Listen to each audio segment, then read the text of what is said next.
aşık olup her günne.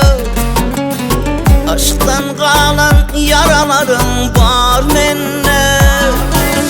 Bakışına mayıl olup her günne. Senin yönen yollarına döneyim. Yine gülüm gelseydi, yüreğimi duysadı, kara gözlerime bakıp yatıp dursadı. Gelsen göreyim söyleyin köyünüm bilsedin. Yaktın yüreğim gereğim yine görsedim.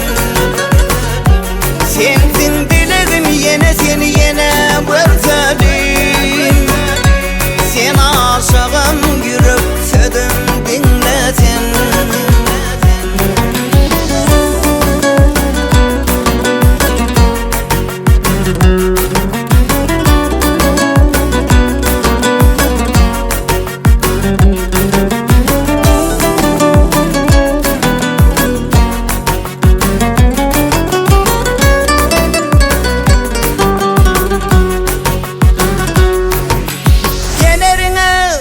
Ken karıştım menden de, gözlerim yolunda kalandır derde.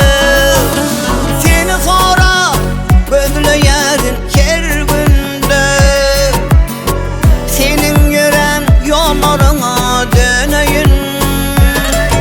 Yine gülüm gelseydi, yüreğimi duysadı, kara gözlerime bakıp yatıp dursadı.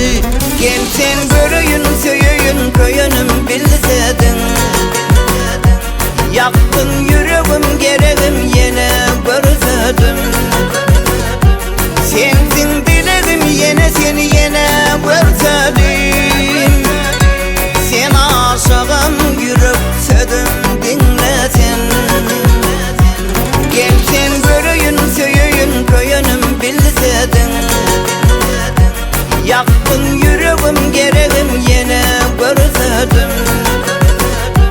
Sensin dileğim yine seni yine